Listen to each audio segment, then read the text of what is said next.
Eu sou Francisco Russo, editor do site Papo de Cinema. Eu sou também um dos fundadores do site Adoro Cinema. Eu trabalhei lá por 19 anos como editor-chefe. E eu sou jornalista, eu sou crítico de cinema e também acompanho muito o mercado, acompanho os lançamentos, não só em cinema, mas streaming, os filmes mais antigos também. Então esse é o meu trabalho habitual, propriamente. Bom, o Bacurau, em relação ao Deus e o Diabo na Terra do Sol, eu acho que a gente pode dizer apenas que tem duas semelhanças, que é o fato de também ter sido premiado em Cannes, ele ganhou o prêmio da crítica, e de também ter sido feito no Nordeste, no caso em Recife. É um filme do Kleber Mendonça Filho, com Juliano Dornelles, mas são filmes completamente diferentes, porque também reflete o Brasil completamente diferente. O Deus e o Diabo da década de 60, o Bacurau é um filme contemporâneo, ou seja, tem um hiato de quase 60 anos entre os dois.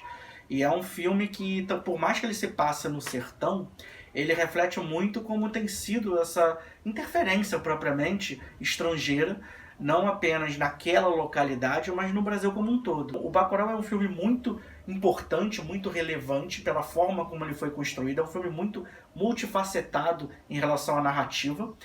Muitas vezes ele insinua, eu vou por esse caminho, para não é isso, ele vai para outro lado.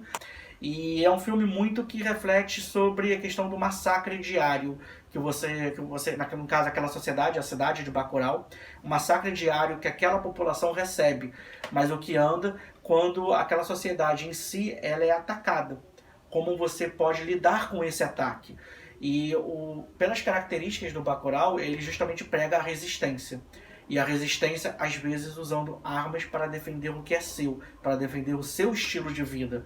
Então, até pela conjuntura do Brasil atual, o Bacurau se tornou muito um ícone. O Bacurau tem uma representatividade muito forte no que ele conta como narrativa, que é justamente a questão de que se você é atacado na sua vida habitual, no seu status quo, reagir a isso para manter a sua vida, para manter a sua qualidade de vida, ou o que você acredita que deva ser a sua vida. O Bacurau prega muito essa questão do que você tem não só voz, como você tem direito de levar a vida que você quer. E se alguém vier te importunar, você tem como defender o que é seu. Tanto o Bacurau como o Deus e o Diabo são filmes que têm cinema brasileiro, obviamente, ambos rodados no Nordeste, ambos premiados em Cannes, mas são filmes que representam muito claramente a época em que foram feitos. Olhando hoje, você consegue ver justamente a questão imagética do Glauber Rocha e você consegue ver justamente esses simbolismos, essas mensagens das entrelinhas que o Kleber consegue mandar tanto através de diálogo como através da própria imagem, mas de formas completamente diferentes de como lidar com a narrativa.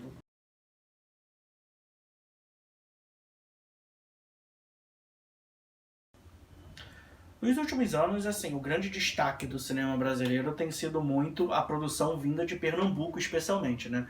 No Nordeste, de uma forma geral, assim, do Ceará tem vindo filmes também interessantes, como, por exemplo, A Vida Invisível, que estreia agora, é o candidato do Brasil ao próximo Oscar, é um filme do Ceará, propriamente. Mas, por mais que tenha sido rodado no Rio de Janeiro. Mas o cinema de Pernambuco, e aí tem o Kleber Mendonça, tem o Marcelo Gomes, tem o Wilton Lacerda, tem vários filmes que têm sido lançados já na última década, basicamente, que têm tido grande projeção, não só no Brasil, mas também em festivais internacionais. Então, por exemplo, você vê uma Tatuagem do Wilton Lacerda, que ganhou o Festival de Gramado, você vê Era Uma Vez Eu, Verônica, que ganhou o Festival de Brasília, você vê os próprios dois filmes do Kleber, o Aquários e o Bacurau, que vão lá para Cannes. Então, você tem ganhado muita projeção. E, obviamente, isso é muito graças ao apoio do governo local de Pernambuco, né, que tem apoiado muito o cinema nessa última década, mas também tem uma geração de cineastas lá de Pernambuco que tem justamente se proposto a pensar esse Brasil, não apenas o Nordeste, mas especialmente o Brasil. Então, por exemplo, você vê em filmes como O Som ao Redor a questão da verticalização do Recife, que era uma cidade que não tinha prédios tão altos assim, e de uns tempos para cá, por questões mercadológicas especialmente, tem tido espigões. Então, que obviamente tem afetado o vislumbre da cidade, a imagem da cidade. Então, isso foi um dos temas abordados no próprio Som ao Redor. A especulação imobiliária voltou no Aquários, a questão da perambulação por dentro do Nordeste, que ainda tem uma população mais pobre, está no Viagem Porque Preciso, que é o filme do Marcelo Gomes.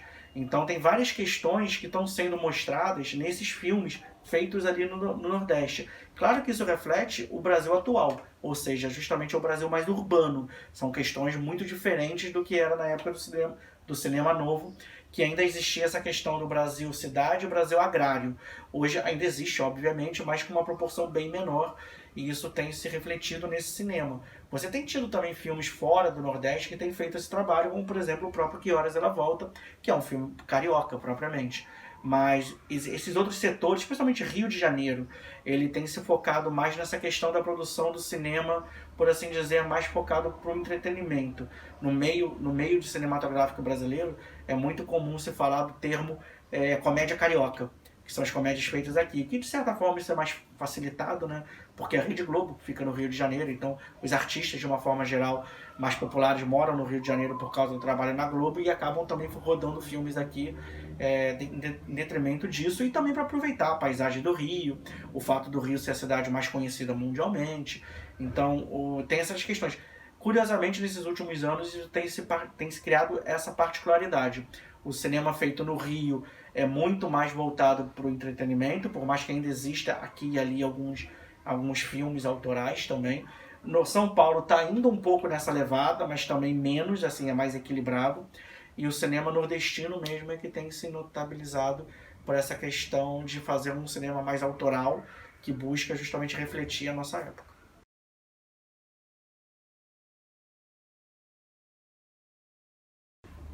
Pedi para você falar então sobre essa profissão de ser crítico, de dar conta também de noticiar as questões que acontecem no cinema, e um recado para essa galera que está se formando aí agora no mundo do cinema. Beleza. Bom, algo que eu acho muito importante para todo mundo que tem interesse em trabalhar com jornalismo cultural, com essa parte de crítica, é meio que tirar o glamour de tudo isso, né? Porque muita gente às vezes acha assim, olha que mundo lindo, eu vou ganhar dinheiro vendo filmes, vendo séries. Basicamente, óbvio, você vai ver muitos filmes, você vai ver muitas séries, mas no fim das contas isso é uma pequena parte do teu trabalho.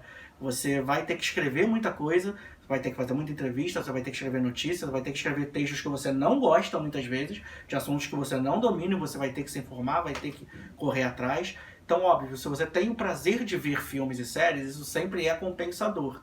Mas é como eu sempre digo, você vai ter que escrever sobre filmes e séries também que você não gosta. Então, ao mesmo tempo, você vai falar daquele filme que você ama, você vai falar daquele filme que você odeia, e você vai ter que ser profissional, você vai ter que ser embasado nos dois caminhos. Algo que eu sempre procuro fazer nos meus textos, né, é sempre tentar evitar superlativos. No seguinte sentido, especialmente, por exemplo, um filme que eu gosto muito, etc., que eu acho excelente, você vai justificar por que ele é excelente. Você não vai simplesmente dizer, esse filme é maravilhoso porque o elenco é fantástico, alguma coisa desse tipo. Você pode até dizer isso ou algo parecido com isso, mas por que esse filme é maravilhoso? Por que esse elenco é fantástico? O que faz com que ele se diferencie em relação aos demais para ser tão bom assim? Ou, inversamente, também o que faz com que ele se diferencie para ser tão ruim assim. Então eu acho que os melhores textos como crítica de cinema são justamente aqueles textos que buscam embasar.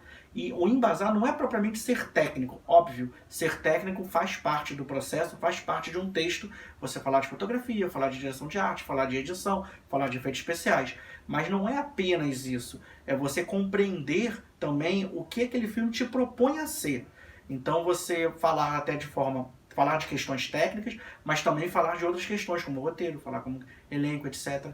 Mas eu acho muito importante você justificar. Entendeu? Então, quando eu falo evitar os superlativos, é porque às vezes é muito cômodo você dizer é excelente, é péssimo. Você não precisa falar mais nada além disso. Não, você tem que ir além disso. Você tem que mostrar por que ele é desse jeito.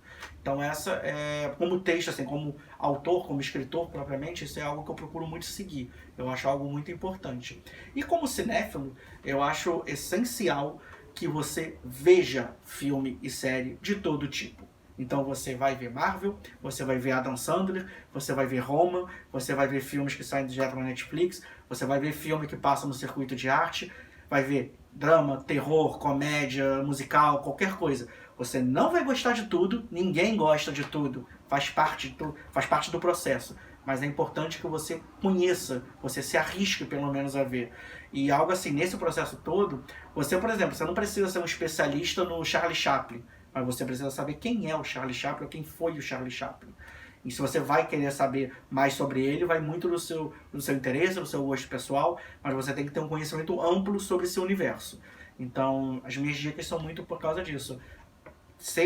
Abra a cabeça, realmente, procure ver o máximo que você puder, mesmo que você não goste propriamente, não seja do teu gosto pessoal, mas eu acho bem importante você ter conhecimento de outras coisas, não ficar apenas no seu lugarzinho cômodo, no que você gosta propriamente, porque esse risco faz muito parte da profissão, não só como gosto cinéfilo, mas também como texto.